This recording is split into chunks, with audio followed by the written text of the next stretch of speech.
Amelia Earhart.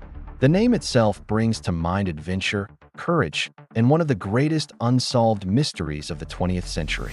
For decades, we've been captivated by her final, fateful flight in 1937. We've all heard the common theories. She crashed and sank in the vast Pacific Ocean, ran out of fuel, and was lost forever. Or maybe she was a spy, captured by the Japanese. These stories have been told and retold. But what if the truth is something far stranger, something hidden in plain sight for over 80 years? Today, we're not just rehashing old tales. We're diving into a newer, more compelling theory that you've likely never heard before.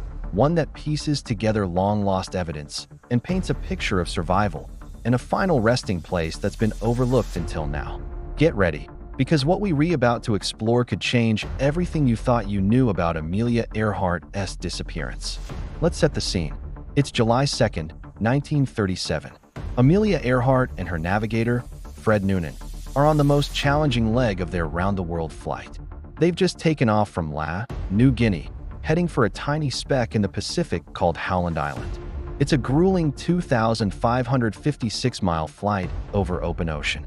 Howland Island is just 2 miles long and half a mile wide. Finding it is like finding a needle in a haystack. The U.S. Coast Guard cutter, the Itasca, is waiting for them there, tasked with guiding them in. As the hours ticked by, the Itasca picked up a series of fragmented, garbled radio transmissions from Earhart. Her voice, strained but clear at times, reported cloudy weather. She said they were running on line north and south. She believed they were close, but she couldn't see them. The Itasca tried to respond, sending out signals, but it seemed Earhart couldn't hear them. Her final confirmed transmission was received at 8:43 a.m. Then silence.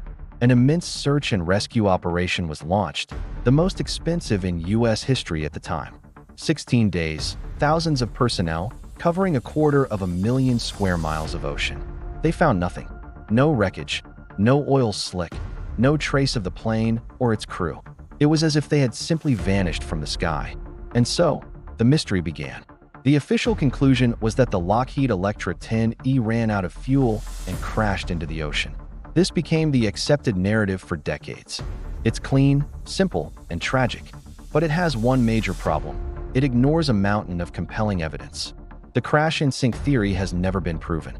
Despite numerous deep-sea searches using the most advanced technology available, not a single piece of the Electra has ever been definitively recovered from the deep ocean floor in the vicinity of Howland Island. It's a huge, empty void where a plane should be. This lack of physical evidence has always bothered researchers. It's what kept the door open for other possibilities. And it's what led a group called the International Group for Historic Aircraft Recovery, or TIRE, to look elsewhere. They started asking a different question. What if Earhart and Noonan didn't crash into the ocean? What if they missed Howland Island, but managed to find another piece of land to put the plane down? What if they became castaways? This is where our story takes a sharp turn, away from the deep ocean and towards a remote, uninhabited atoll named Nikomororo, once known as Gardner Island. It's a coral ring about 350 miles southeast of Howland Island, located directly along the flight path line Earhart said she was following. TIRE's hypothesis, known as the Gardner Island hypothesis, is that with their fuel critically low and Howland Island nowhere in sight, Earhart and Noonan spotted the atoll. They used the flat coral reef as a makeshift runway during low tide and made an emergency landing. They were alive, but stranded. Now, this sounds like a great story, but is there any proof? This is where it gets truly fascinating. In the days and weeks following Earhart's disappearance, radio operators across the Pacific and even in the United States reported hearing faint, desperate distress calls. More than 100 of these post-loss signals were reported. Most were dismissed as hoaxes or misinterpretations, but TIRE analyzed them meticulously. They found that at least 57 of the signals were credible. They were on frequencies Earhart's plane could transmit on, and they followed a pattern. The calls would come in at night, when the atmospheric conditions were better for radio propagation. They seemed to stop after a few days, consistent with the aircraft's batteries dying. The Itasca even sent a search plane over Gardner Island a week after the disappearance. The pilot reported seeing signs of recent habitation, but he saw no people and no plane, so he moved on. The assumption was that the island was uninhabited, which it was supposed to be. But what if those signs were left by Earhart and Noonan? The plane, parked on the reef, could have been washed into the deep water by high tides and surf, disappearing before the search plane flew over. The radio signals are just the beginning. The most compelling evidence for the Gardner Island theory comes from the island itself. In 1940, 3 years after the disappearance, a British colonial officer named Gerald Gallagher was exploring the island to assess it for settlement. In a remote, overgrown corner of the atoll, he made a chilling discovery. He found a partial human skeleton, along with a woman's shoe, a sextant box that would have held a navigator's tool like the one Fred Noonan used, and evidence of campfires.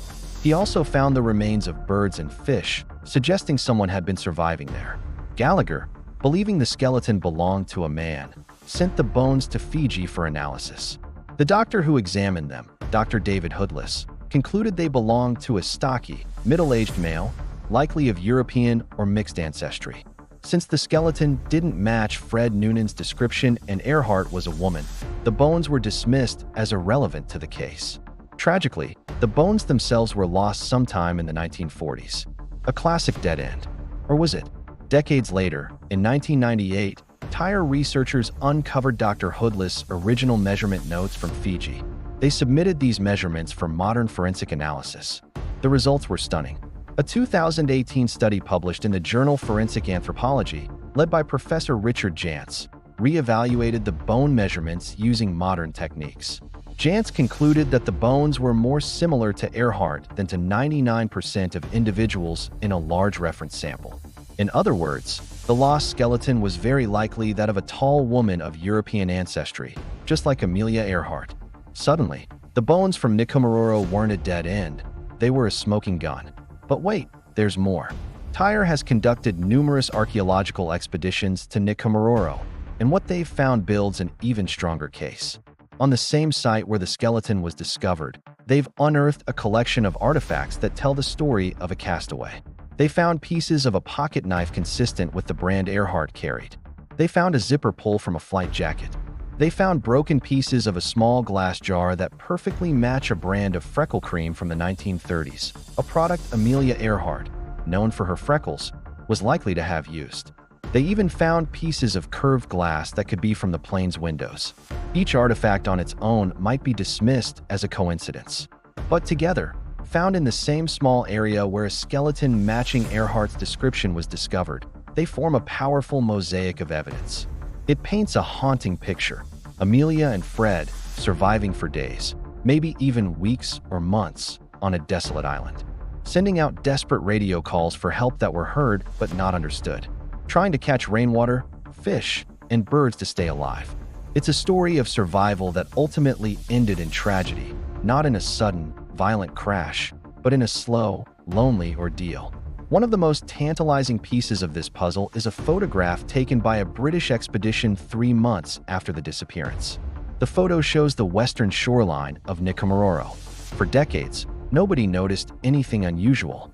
But when Tyre researchers enhanced a high-resolution version of the image, they spotted something sticking out of the water on the reef. It's a blurry, indistinct shape, but it has the distinct characteristics of a Lockheed Electra's landing gear. The size, shape, and position are all consistent with what would be left of Earhart's plane if it had landed on the reef and been broken apart by the powerful surf. Could this be the final, photographic proof of the landing? The object in the photo, dubbed the Nikomaroro anomaly, is in the exact location where tides and currents would have dragged the plane's wreckage from its landing spot. Subsequent expeditions have used sonar to scan the deep underwater slope of the reef in that area, and they have detected an anomalous object that could be the fuselage of the plane. The challenge is that it's in an incredibly difficult and dangerous location to explore on a treacherous underwater cliff. Future expeditions with advanced submersibles hope to finally solve this piece of the mystery and get a visual confirmation of the wreckage. So, let's piece this new theory together. Instead of a fiery crash into the abyss, we have a different narrative. Earhart and Noonan, lost and low on fuel, make a skillful emergency landing on the flat reef of Gardner Island, now Nikomaroro. They are alive. They begin sending distress signals, which are picked up but tragically not pinpointed. They set up camp on the island, collecting water and food, surviving as castaways. Within a week, High tides and powerful waves drag their damaged plane off the reef and into the deep ocean, erasing the most obvious sign of their presence just before the search plane flies over. They continue to survive for an unknown period, weeks, maybe even months, before ultimately succumbing to injury, thirst, or starvation. Years later, their campsite and a partial skeleton are found, but misinterpreted and tragically lost. For over 80 years, the clues have been there, scattered across old files, faint radio logs, and the unforgiving coral of a remote island. This theory doesn't rely on spy conspiracies or fantastical events. It's built on forensic science, archaeology, and historical detective work. It transforms Amelia Earhart from a victim of a simple accident into a survivor, a castaway who fought to the very end. The mystery of what happened to Amelia Earhart may not be about where she crashed, but for how long she survived. The search continues, not in the empty ocean, but on a tiny island that may hold the final chapter of her incredible story. Thank you for watching. If you found this as fascinating as we do, don't forget to like, subscribe, and hit that bell for more dives into history's greatest unsolved mysteries.